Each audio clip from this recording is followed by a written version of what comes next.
민주당 이재명 대표가 오늘 당의 변화를 이끌 혁신위원장을 임명했죠. 사단법인 다른백년의 이래경 이사장을 선임했는데요. 당의 혁신을 맡을 적임자냐를 놓고 임명 첫날부터 논란에 휩싸였습니다. 이 위원장이 주장했던 천안함 자폭설, 코로나 미국 기원설 등이 도마에 올랐는데요. 여기에 이재명 대표를 옹호했던 행적도 문제가 됐습니다. 관련 내용을 정치 인사에 대해서 짚어보겠습니다.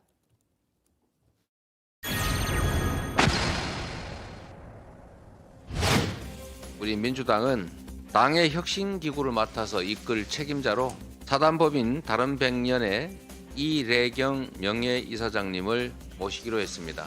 새로운 혁신기구의 명칭, 역할 등에 대한 것은 모두 혁신기구에 전적으로 맡기겠습니다. 민주당 이재명 대표가 민청학년 출신 사회운동가를 혁신위원장에 임명을 했죠. 중임을 맡은 이래경 위원장은 아무것도 모르는 시민이라면서 구국의 심정으로 수락을 했다라는 소감을 밝혔는데요. 앞으로 혁신위의 활동 방향에 대해서 평범한 시민의 입장, 역사의 입장, 구국의 입장에서 판단하겠다 각오를 다졌습니다. 이 시민의 의도 강조한 점이 눈에 띄는데요. 시민의 입장에서 수단했던 과거 발언들, 혁신위원장에 임명되자마자 도마에 올랐습니다. 천안함 자폭설, 코로나 미국 기원설, CIA 대선 개입설 등등등 일반 시민의 눈높이와 거리가 있어 보이는 주장을 거침없이 수단했었죠. 우크라이나 전쟁의 침략국인 러시아를 두둔하는가 하며 반미, 친중 메시지도 수차례 반복해서 냈습니다. 논란이 커지자 민주당은 시민을 앞세워 방어막을 쳤는데요.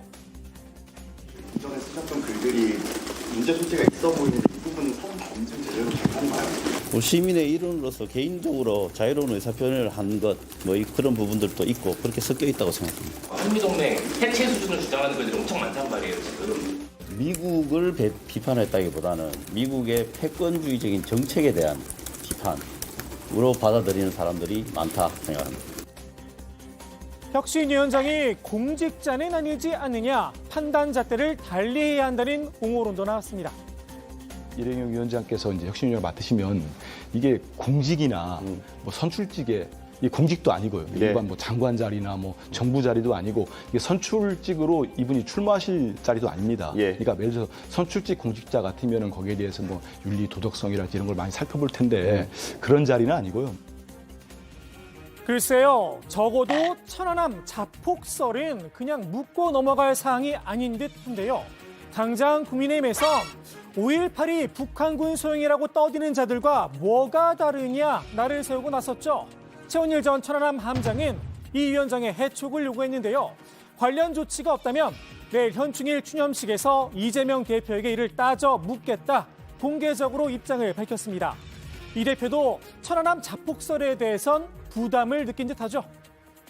천안함 사건에 대한 정부의 발표는 공식적 발표고 저는 그 발표를 신뢰합니다. 다만 이 위원장 본인은 자신의 주장을 굽히지 않았습니다. 오늘 언론과 인터뷰에서 다시 한번 자폭설을 제기했는데요. 북한의 폭격일 것이라는 건 근거가 없다. 자폭일 수도 있다라면서 원인 불명이라는 게 제 입장이다 강조를 했습니다.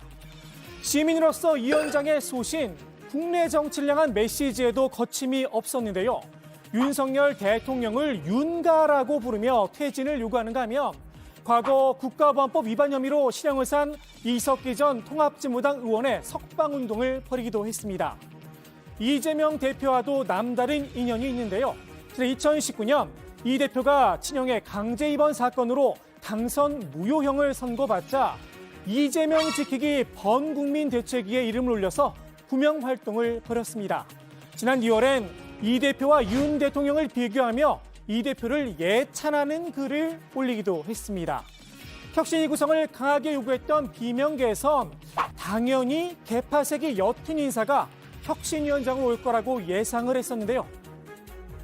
가장 우선시했을 것으로 보이는 게 무개파이지 않을까 개파가 싶고, 없는 네, 개파가 인사. 없는 인사. 그러면서도 정치권의 사정이 어느 정도 밝은 인사. 예. 그러니까 아예 정치권을 모르신다면 또 와서 적응 기간이 또 있기 때문에 그런 점을 고려했을 것으로 보이고요. 친명계 색채를 띤 인사가 혁신위원장에 임명이 되자 황당, 무괴하다는 반응을 내놨습니다. 친위 쿠데타다. 이재명의 민주당을 완성하겠다는 거냐 골맨 소리가 나왔는데요. 중립적 혁신을 염두에 두고 정권을 줄 거냐 말 거냐 친명계와 신경전을 벌였던 비명계 허탈할 수밖에 없겠죠. 김상곤 저 혁신위 같은 경우 예. 2015년도에 예. 그때는 뭐 당내 분란도 되게 심했었고 했었는데 그때는 그때 문재인 대표 그럼요. 정권을 줬고 당원 당규 개정권안까지 줬습니다. 그러니까 지금도 그때처럼 하자. 예. 당연하죠. 그게 담보되지 않으면 그건 보여주기식이고 손 안 대고 코 풀기죠. 손 안 대고 코 푸는 또 다른 방식을 미처 생각하지 못했던 모양입니다. 뒤돌고 만족할 사람은 수도 없이 있겠죠.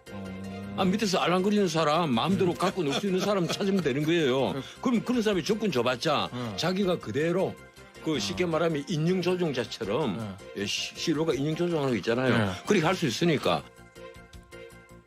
비명계인 홍영표 의원은 이 위원장의 내정 철회를 요구했는데요.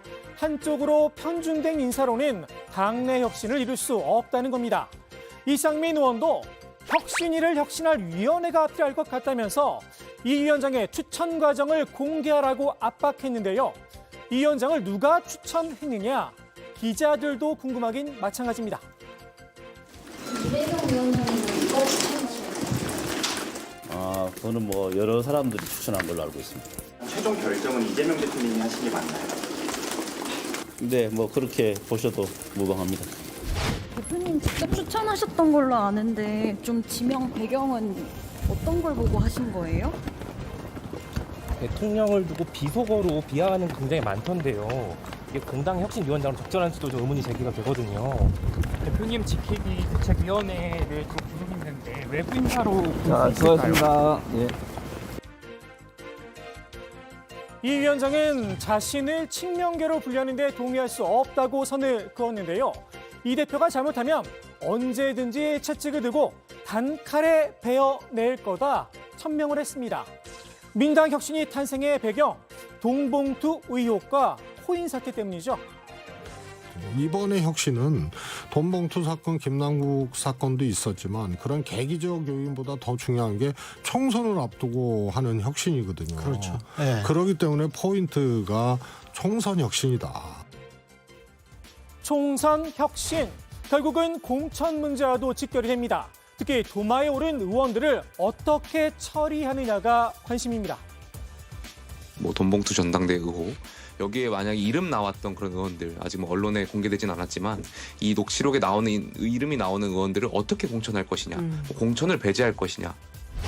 뭐 공천 룰을 포함해서 다양한 방식으로 뭐 우리 당 안에 윤리적인 기준이나 원칙, 뭐 공천 심사 과정에서 현재 뭐 여러 가지 사법 리스크를 안고 있는 분들이나 뭐 아니면 재판이 진행되거나 또는 검찰 수사가 계속 진행되는 과정 속에 있는 분들을 또 어떻게 할 거냐. 사법적 논란이 된 인사들의 공천 문제, 이른바 이재명 리스크와 함수 관계로 얽혀 있는데요. 이 위원장, 과연 이 난제를 풀어낼 수 있을까 싶습니다.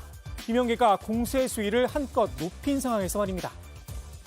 지금 위기 속에서 극복하고 하려면 이재명 대표 리더십 가지고는 매우 결함이 있다. 그래서 저는 이재명 대표를 비롯한 지도부의 거치가 정리가 되는 것부터 혁신이 민주당의 첫걸음이 된다고 생각합니다. 더욱이 본인이 뱉어놓는 발언들 때문에 정치적 리스크를 안고 시작을 하게 됐죠. 이례경표 혁신안이 국민들의 눈높이를 맞출 수 있을까 싶기도 합니다. 오늘의 정치인사이드, 국민의힘 이준석 전 대표의 촌평으로 마무리합니다.